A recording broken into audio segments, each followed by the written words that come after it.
Hello everyone, আশা করছি প্রত্যেকেই ভালো আছেন।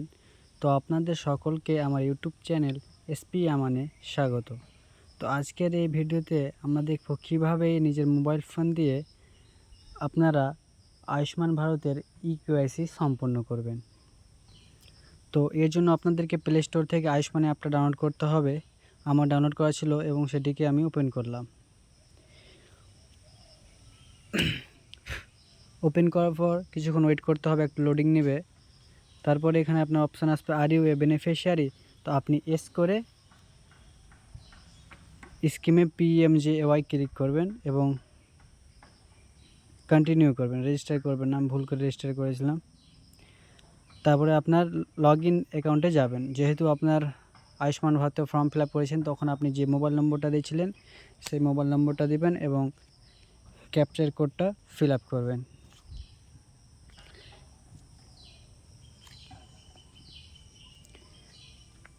ক্যাপচার কোডটা ফিল আপ করার পর ভেরিফাই করবেন।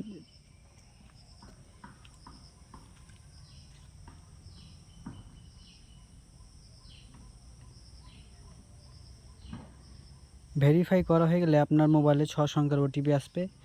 সেই ওটিপিটা পুট করবেন এবং লগ ইন করবেন।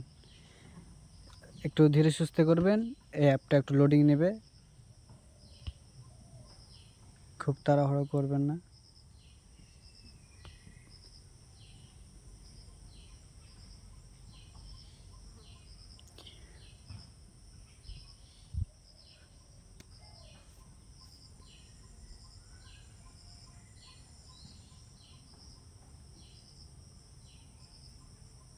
এবারে আপনি আয়ুষ্মান ভারত পিএমজেওয়াই ক্লিক করবেন এবং এখান থেকে আপনি নিজের স্টেট, অর্থাৎ আমরা ওয়েস্ট বেঙ্গল সিলেক্ট করব।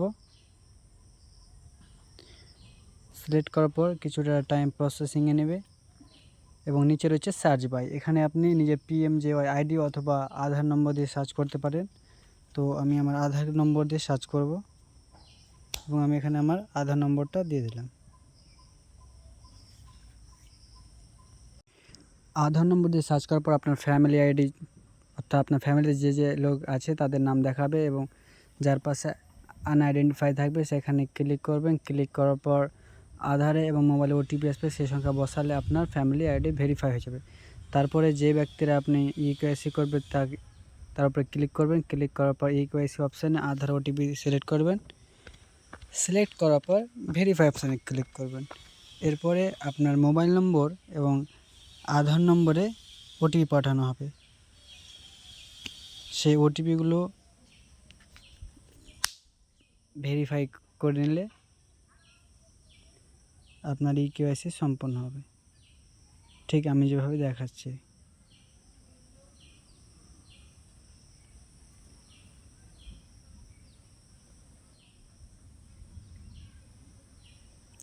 এরপর হচ্ছে ক্যাপচার ফটো। ক্যাপচার ফটো, ওখানে ফটো ক্যাপচার করতে হবে।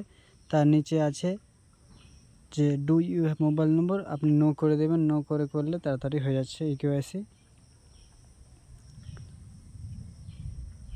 এরপরে আপনি আপনার পিন নম্বর, অ্যাড্রেস সব কিছু ঠিকঠাক বসিয়ে দিবেন।